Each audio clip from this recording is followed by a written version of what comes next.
Hello there, this is Alexandra from PersEd.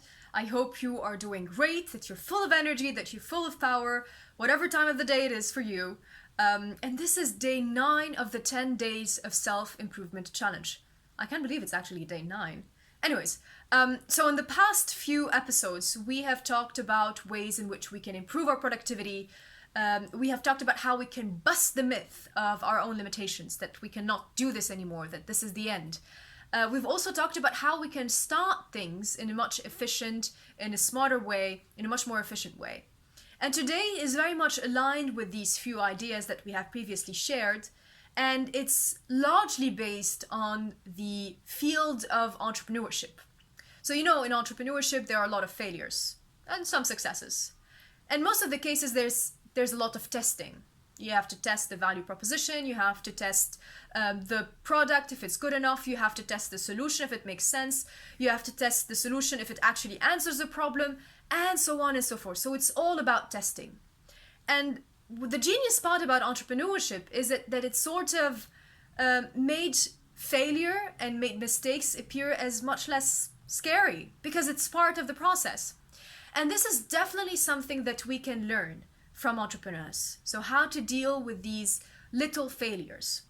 And the tip that we're going to explore today, the model that we're going to explore today, is the feedback loop. The feedback loop is very important because it allows you to gather the information that you need in order to evaluate the validity of your project, of your idea, of your habit, of your book, of your channel, whatever it is that you want to do. Whatever project or idea that you have in mind.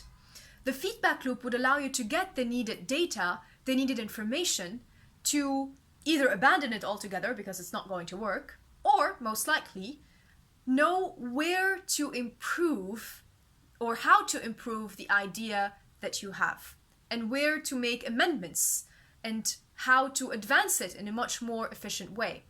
So the feedback loop is basically made in 3 steps. The first thing is quite obvious. You have to go ahead and do it. A lot of times we fall in the trap of procrastination. We have this amazing idea, we want to plan it out from A to Z. Everything has to be perfect on paper. But then again, what happens on the ground is not exactly what is on paper. So mistakes are going to happen, whether you like it or not. So why wait for 3 years to do a 1-month project just because we want to have that perfect business plan or any kind of plan? So the first step is go ahead and do it. Again, whatever it is, it could be a habit, a book that you want to write, a channel that you want to start, a project that you want to implement, whatever it is. Then the second step is to gather the feedback. It could be the result of observations, so whether or not your new habit works or not. It could be feedback from people you had the chance to interact with within the framework of that idea or project that you're coming up with. And try to understand mainly 2 things. What works and what doesn't work. Then you take the information from category number 2, so what doesn't work, and you plan ahead for the second iteration, for the second implementation, to avoid the things that you can avoid and mitigate the risks, mitigate the problems that could arise from doing the project a second time. So this time, you're going head on, but you're prepared because you already know the problems that can arise and you know how to deal with them. And that kind of information, you cannot get it from just writing a plan. And then the second category, what works, is very important because this is where you can focus your attention. You can really show your strength and your power by emphasizing on what works and by investing in it and by further developing it and making it even better. And once you have that information, you move on to step number 3, which is take the learnings and implement them. And then you go ahead and back to square one. Actually, you're not back to square one because you have evolved so much, but you're going back to the cycle and you're testing again. And you will be able to see things that you were not capable of seeing the first time. And this is how you continuously improve throughout the way. And that never stops. You could think that yes, at some point you reach this critical moment where you have the perfect project. That never happens. because there's always something more, something better that you can do, and that's actually the beauty of the process.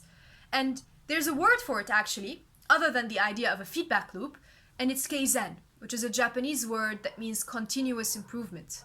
So you use the feedback loop to improve continuously whatever it is that you're trying to do in your learning life, in your personal life, or in your professional life. So that was today's tip, the feedback loop, and that was day number 9 of the 10 days of self-improvement challenge. We'll see you again tomorrow with day number 10 and tip number 10. Oh my God, it's already the end. Wow. Best of luck. And if you have anything to ask, feel free to reach out. Don't forget to check the channel and subscribe.